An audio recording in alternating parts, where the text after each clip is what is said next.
guys. So today I'm going to be showing you guys how I made this bubu dress for myself. If it's something you would like to learn, let's get to it.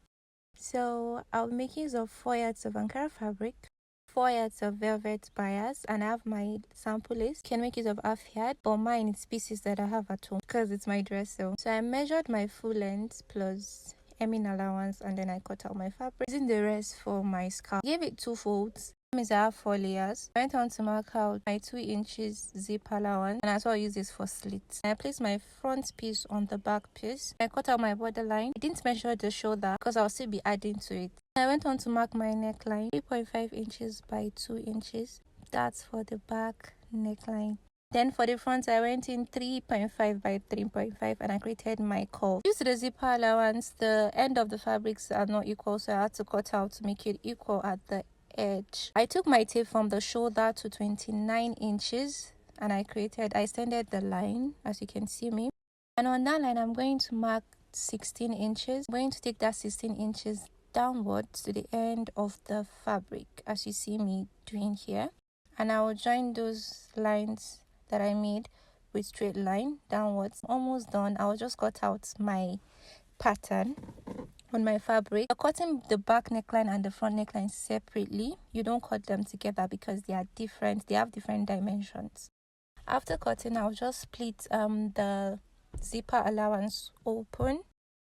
I'll go ahead to trace my pattern on my lining. Got to tell you guys, I used 2 yards of lining for this. And this is my sample lace pieces that I have at home. I picked one of it and then I cut out my neckline, the front neckline on it. To make the style around the round neckline in the front. I'm managing. Measured 5 inches and then I just use my scissors to just trace to form a circle or a curve. If I'm supposed to follow the standard, this fabric won't be enough. Measure 5 inches all the round, but it won't be enough, so that's why I just did that. I went ahead and placed it on my front piece and I stitched it down, top part and the down part. I had to fold in some part of the down part and then I stitched it. I made use of bias to make the stitching to come out on it, as you can see. For the down part, I made use of my velvet bias and my sample lace. I'm using 3 inches width wideness. I place each of the material using 3 inches distance within each other.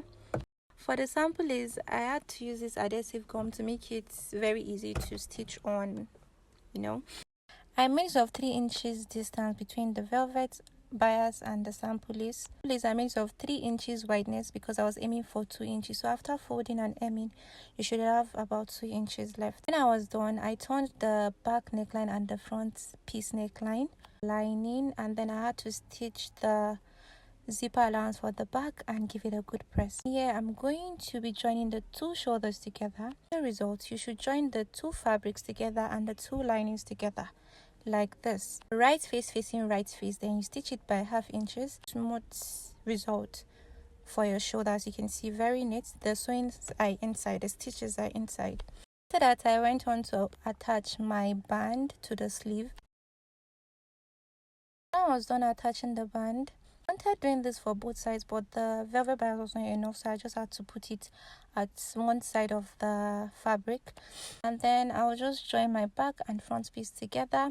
Just look at my hand direction, that was where I stitched. I added my zip at the back and I had to notch the side. Yes.